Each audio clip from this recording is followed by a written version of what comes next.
जय माता दी दोस्तों। आपके अपने चैनल हर दिन कुछ नया में आपका बहुत बहुत स्वागत है। तो आज की वीडियो में आपको दुर्गा सप्तशती अध्याय 2 एवं 3 सुनाया जाएगा। तो अध्याय को सुनने के लिए चैनल पर बने रहें और वीडियो को स्किप बिल्कुल ना करें, वीडियो में अंत तक बने रहें। तो चलिए वीडियो को शुरू करते हैं। और यदि आपने अभी तक चैनल को सब्सक्राइब नहीं किया है तो चैनल को सब्सक्राइब अवश्य करें, साथ ही बेल आइकन को प्रेस करें। इससे ये होगा कि मैं कोई भी वीडियो अपलोड करूँगी तो उसकी नोटिफिकेशन सबसे पहले आपके पास पहुँच जाएगी। तो चलिए वीडियो को शुरू करते हैं। दुर्गा सप्तशती अध्याय 2। देवताओं के तेज से देवी का प्रादुर्भाव और महिषासुर की सेना का वध। महर्षि मेधा बोले, प्राचीन काल में देवताओं और असुरों में पूरे 100 वर्षों तक घोर युद्ध हुआ था और देवराज इंद्र देवताओं के नायक थे। इस युद्ध में देवताओं की सेना परास्त हो गई थी और इस प्रकार संपूर्ण देवताओं को जीतकर महिषासुर इंद्र बन बैठा था। युद्ध के पश्चात हारे हुए देवता प्रजापति श्री ब्रह्मा को साथ लेकर उस स्थान पर पहुंचे जहां पर कि भगवान शंकर विराजमान थे। देवताओं ने अपनी हार का सारा वृतांत भगवान श्री विष्णु और शंकर जी से कह सुनाया। वह कहने लगे, हे प्रभु, महिषासुर सूर्य, चंद्रमा, इंद्र, अग्नि, वायु, यम, वरुण तथा अन्य देवताओं के सब अधिकार छीनकर सबका अधिष्ठाता स्वयं बन बैठा है। उसने समस्त देवताओं को स्वर्ग से निकाल दिया है। वह मनुष्यों की तरह पृथ्वी पर विचर रहे हैं। दैत्यों की सारी करतूत हमने आपको सुना दी है और आपकी शरण में इसलिए आए हैं कि आप उनके वध का कोई उपाय सोचें। देवताओं की बातें सुनकर भगवान श्री विष्णु और शंकर जी को दैत्यों पर बड़ा गुस्सा आया। उनकी भौहें तन गई और आंखें लाल हो गई। गुस्से में भरे हुए भगवान विष्णु के मुख से बड़ा भारी तेज निकला और उसी प्रकार का तेज भगवान शंकर, ब्रह्मा और इंद्र आदि दूसरे देवताओं के मुख से प्रकट हुआ। फिर वहाँ सारा तेज एक में मिल गया और तेज का पुंज वह ऐसे दिखता था जैसे कि ज्वालायमान पर्वत हो। देवताओं ने देखा कि उस पर्वत की ज्वाला चारों ओर फैली हुई थी। देवताओं के शरीर से प्रकट हुए तेज की किसी अन्य तेज से तुलना नहीं हो सकती थी। एक स्थान पर इकट्ठा होने पर वह तेज एक देवी के रूप में परिवर्तित हो गया और आकाश से तीनों लोकों में व्याप्त जान पड़ा। वह भगवान शंकर का तेज था। उससे देवी का मुख प्रकट हुआ। यमराज के तेज से उसके सिर के बाल बने। भगवान श्री विष्णु के तेज से उसकी भुजाएं बनी। चंद्रमा के तेज से दोनों स्तन और इंद्र के तेज से जंघा तथा पिंडली बनी और पृथ्वी के तेज से नितब्ध भाग बना। ब्रह्मा के तेज से दोनों चरण और सूर्य के तेज से उनकी उंगलियां पैदा हुई। वसु के तेज से हाथों की उंगलियां एवं कुबेर के तेज से नासिका बनी। प्रजापति के तेज से उसके दांत और अग्नि के तेज से उनके नेत्र बने। संध्या के तेज से उनकी भौहें और वायु के तेज से उनके कान प्रकट हुए थे। इस प्रकार उस देवी का प्रादुर्भाव हुआ। महिषासुर से पराजित देवता उस देवी को देखकर अत्यंत प्रसन्न हुए। भगवान शंकर ने अपने त्रिशूल में से एक त्रिशूल निकालकर उन देवी को दिया और भगवान विष्णु ने अपने चक्र में से एक चक्र निकालकर उन देवी को दिया। वरुण ने अपने चक्र में से एक चक्र निकालकर उन देवी को दिया। वरुण ने देवी को शंख भेंट किया। अग्नि ने उन्हें शक्ति दी। वायु ने उन्हें धनुष बाण दिए। सहस्त्र नेत्रों वाले श्री देवराज इंद्र ने उन्हें अपने वज्र से उत्पन्न करके वज्र दिया और एरावत हाथी का एक घंटा उतारकर देवी को भेंट किया। यमराज ने उन्हें काले दंड में से एक दंड दिया। वरुणदेव ने उन्हें पास दिया। प्रजापति ने उस देवी को स्फटिक की माला दी और ब्रह्मा जी ने उन्हें कमंडल दिया। सूर्य ने देवी के समस्त रोमों में अपनी किरणों का तेज भर दिया। काल ने उन्हें चमकती हुई ढाल और तलवार दी और उज्ज्वल हार और दिव्य वस्त्र उन्हें भेंट किए और इनके साथ ही उनसे दिव्य चूड़ामणि दी। तो कुंडल, कंकण, उज्ज्वल अर्चन, बाहों के लिए बाजूबंद, चरणों के लिए नुपुर, गले के लिए सुंदर हंसली और अंगुलियों के लिए रत्नों से बनी हुई अंगूठियां उन्हें दी। विश्वकर्मा ने उनको फरसा दिया और उसके साथ ही कई प्रकार के अस्त्र और अभेद कवच दिए और इसके अतिरिक्त उन्होंने कभी न कुमलाने वाले सुंदर कमलों की मालाएं भेंट की। समुद्र ने सुंदर कमल का फूल भेंट किया। हिमालय ने सवारी के लिए सिंह और तरह तरह के रत्न देवी को भेंट किया। यक्षराज कुबेर ने मधु से भरा हुआ पात्र और शेष नागिनों ने बहुमूल्य मणियों से विभूषित नागहार भेंट किया।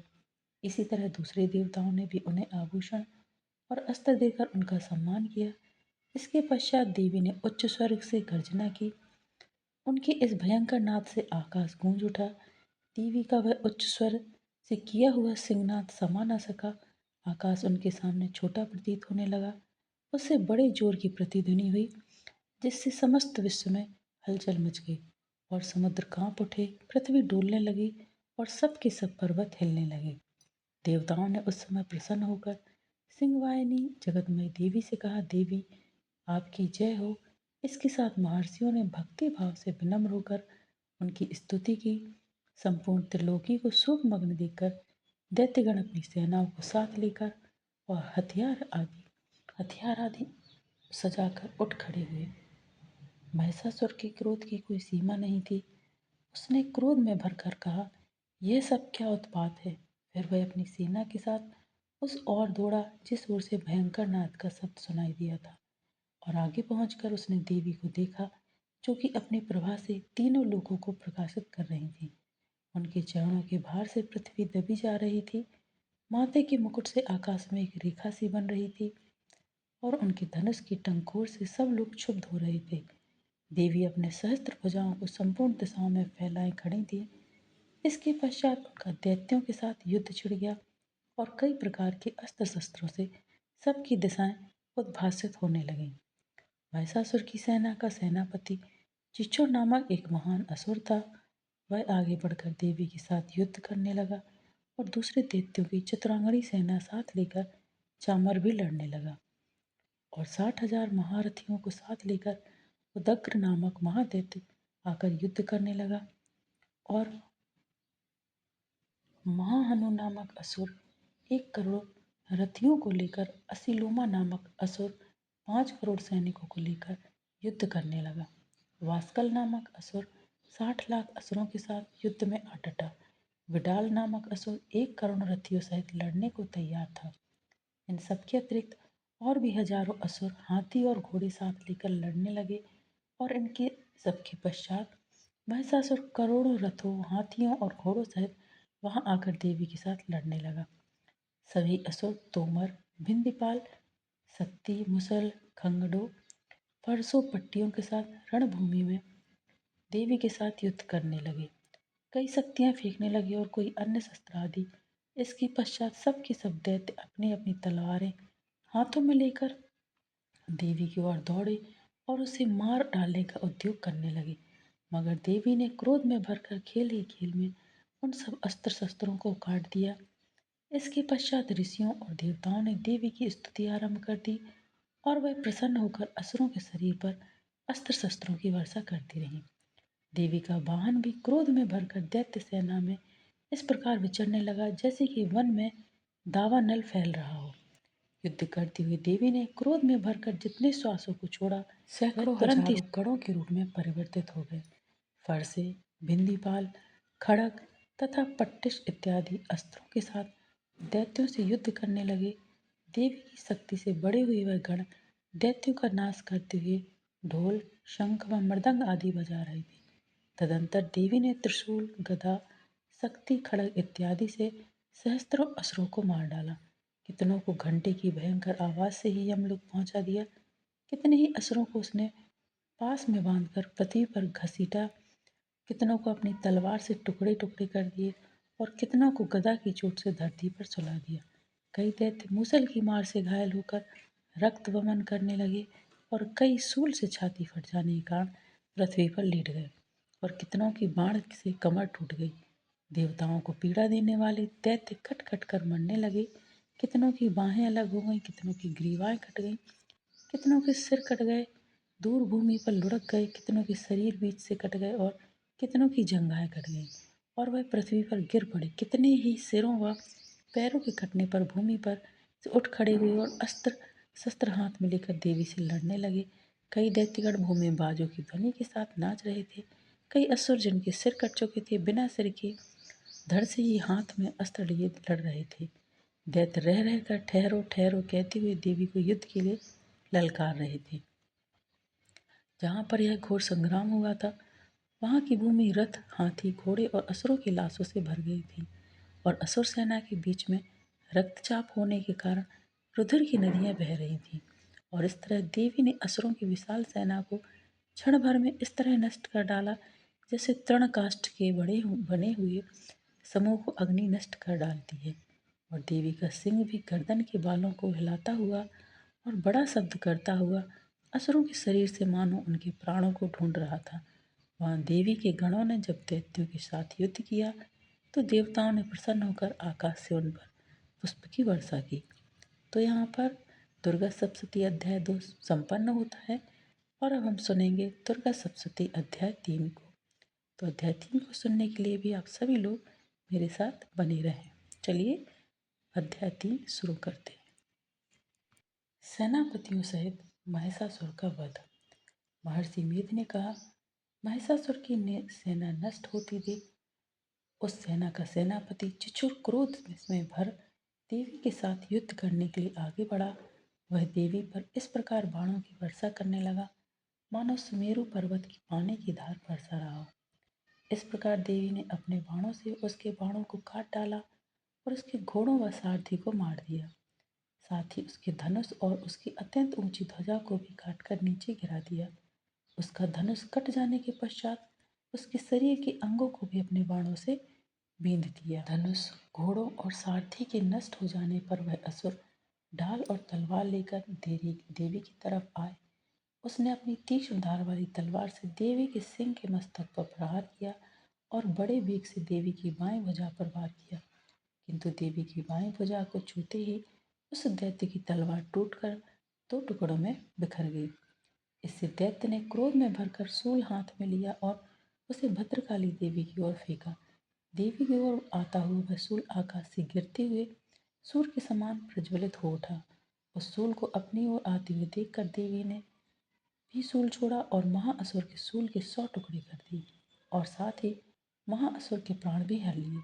चिचोर के मरने पर देवताओं को दुख देने वाला चामर नामक दैत्य हाथी पर सवार होकर देवी से लड़ने के लिए आया और उसने आने के साथ ही शक्ति से प्रहार किया, किंतु देवी ने अपने हुंकार से ही उसे तोड़कर पृथ्वी पर डाल दिया। शक्ति को टूटा हुआ देखकर दैत्य ने क्रोध से लाल होकर शूल को चलाया, किंतु देवी ने उसको भी काट दिया। इतने में देवी का सिंह उछलकर हाथी के मस्तक पर सवार हो गया और दैत्य के साथ बहुत ही तीव्र युद्ध करने लगा। फिर वह दोनों लड़ते हुए हाथी पर से पृथ्वी पर आ गिरे और दोनों बड़े क्रोध से लड़ने लगे। फिर सिंह बड़े जोर से आकाश की ओर उछला और जब पृथ्वी की ओर आया तो वो अपने पंजे से चामर का सिर धड़ से अलग कर दिया। क्रोध से भरी हुई देवी ने शिला और वृक्ष आदि की चोटों से उदग्र को भी मार दिया। कराल की दांतों, मुख को और थप्पड़ों से चूर्ण कर डाला। क्रुद्ध हुई देवी ने गदा के प्रहार से उद्धत दैत्य को मार गिराया। बिंदीपाल से वाष्पकाल को बाणों से ताम्र तथा अंधक को मौत के घाट उतार दिया। तीनों नेत्रों वाली परमेश्वर ने त्रिशूल से उग्रासय, उग्रवी और महाहनु नामक राक्षसों को भी मार गिराया।